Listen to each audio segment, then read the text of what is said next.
Hello, my name is Faisal and my IT number is IT22353498. So today I will present my machine learning project on loan approval prediction. So in the banks, loan approval is usually done manually, which is time consuming and also sometimes can be biased. So the goal of these projects is to build a model that can automatically predict whether a loan should be approved or rejected based on the application details. So the data set that was taken to train this model is taken from Kaggle, and it was around like 614 records, with each containing 13 features such as credit history, loan amount, property area. And then the model that we're going to train is a random forest. So before we train the model, the data preprocessing techniques that were used were like missing values were handled, such as numeric values filled with median, categorical values filled with most frequent value, and also applied log transformation to reduce skewness in income and loan amount, converted categorical data into numbers using label encoding, removed unnecessary columns like loan ID, and then for the training process, the data was split into 80% of training and also 20% for validation. And then baseline model was trained and gave accuracy around like 80%. So then we improved it using grid search CV for hyperparameter tuning, testing different combinations to find the best model. So the results the final model performed was gave like 83% for the accuracy. F1 score is about like 88%, and ROC use is around like 83%. So this model is both accurate and stable. So this model can effectively automate loan approval decisions, saving time and reducing human bias with about like 83% of accuracy. Thank you. My name is Mohammed Mufiz. My IT number is IT22320896. Here I have chosen the decision tree algorithm.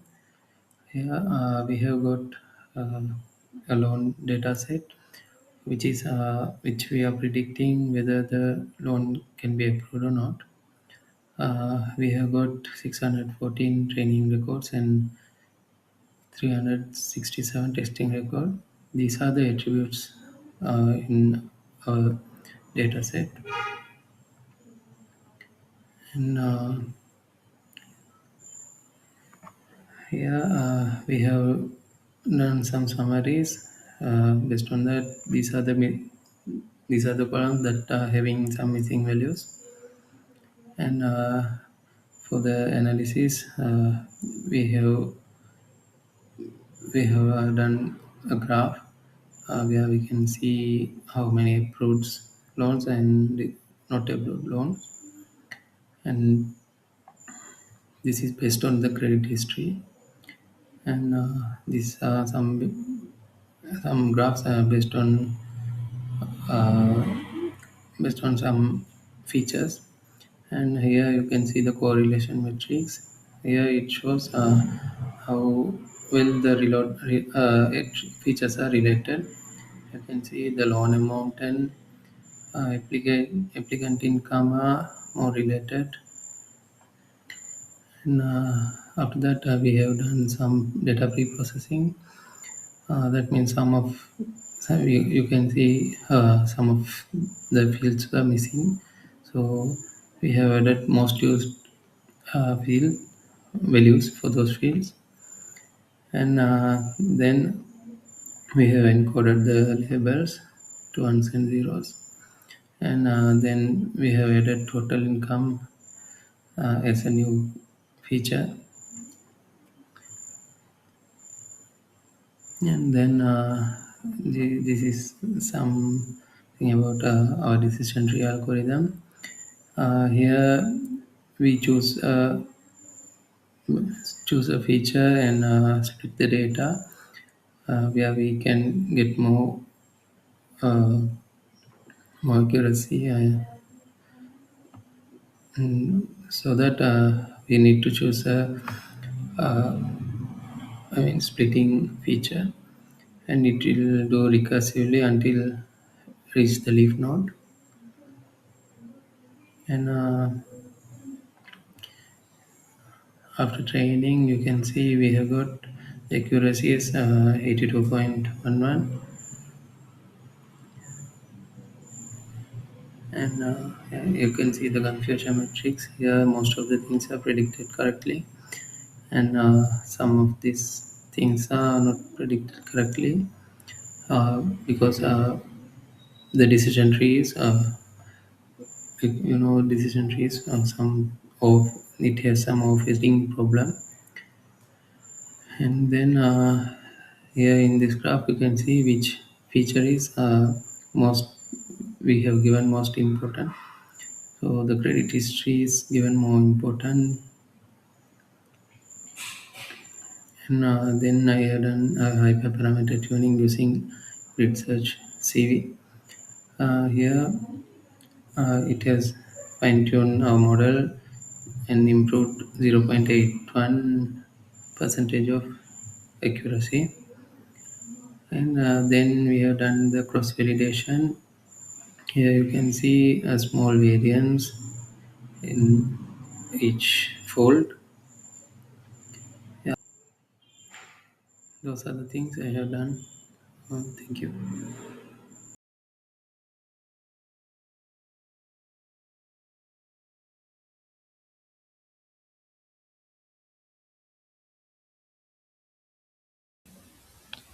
Hi everyone, I'm Shadir, and for this group assignment, my part was implementing logistic regression on the loan prediction dataset.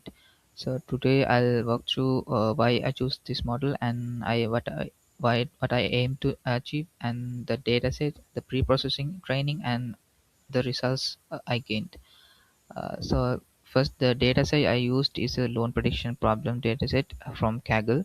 It contained 614 training records and 367 test records and 12 features like gender, married and dependent.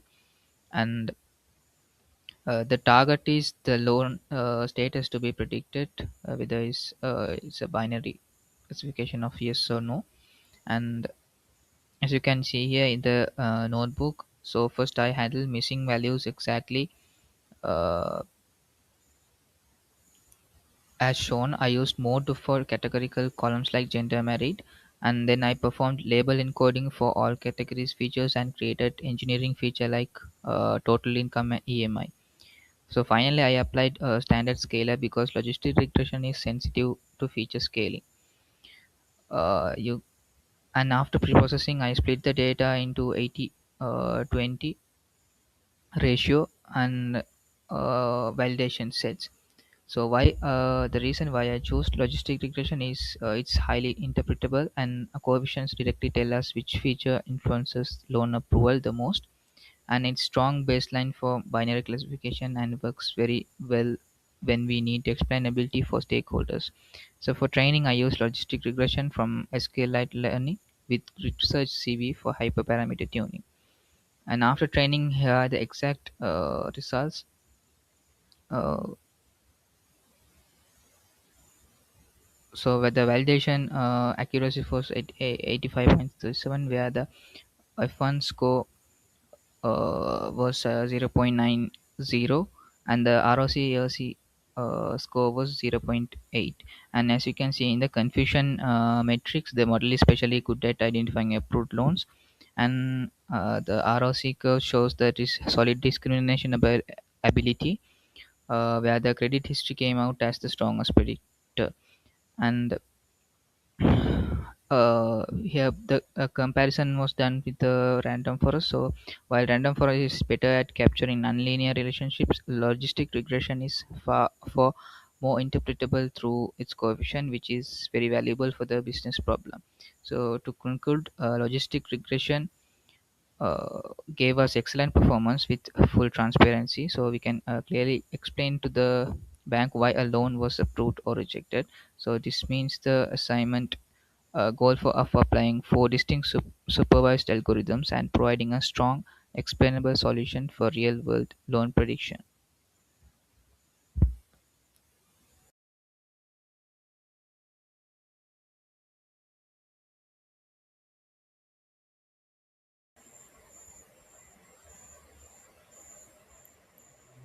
Hi everyone, I'm Shukri. And my IT number is IT 220 5224. For this group assignment, my part was implementing the XGBoost on the loan prediction dataset. Today I'm going to explain about that and how did I reprocess and train and results like that. First of all, I have got the dataset from the Kaggle and it contains 614 trading reports and 12 features such as gender, married, and some of them are. The target is the loan status attribute. If the value of approved and info not approved, about 69% of loans are approved. So it's binary classification problem with some imbalance. And in pre-processing, there are some missing values from the dataset for per feature. You can see here in this graph, the windshield. And here you can see the loan approval percentage in the pie chart. And equal. And first of all, in the pre-processing, I fill missing values using mode for categorical column and for numerical columns. And I use label encoding for all categorical features. And then I split the data into 20 to 80 to 20 for training and validation. Now scanning was needed because XGBoost handles it automatically. And why did I choose XGBoost? It is useful. It is very powerful for tabular data like this loan dataset, and it has built-in regularization to avoid overfittings, and it handles missing values by itself, and it is very fast also. And it is also gives a good explainability using Snapchat values, and which is the important for banks. And for training, I use XGB classifier. XGB classifier. I tuned the hyperparameter with grid search CV and found the best values. I also did it in tenfolds cross validation to check stability. Oh, n estimator equal like 100 and max depth equal 3, like that. And you can see here the graph, the training loss and the validation loss when training the XGBoost model. Here is the final result of the outcome. You can see the model accuracy like 0.84 and ROC you see like 0.85 and F1 is scores like something is near to 0.9 and precision is also 0.84 and the recall for 0.95. As you see in this confusion matrix, the model has a very high recall for approval loans. Using shape, I showed that the credit history, the total income, and balance income are the most important features. This, compared to other models, this XGBoost gives a higher accuracy and the better captures for nonlinear patterns. That's all for the model training of the XGBoost, and thank you.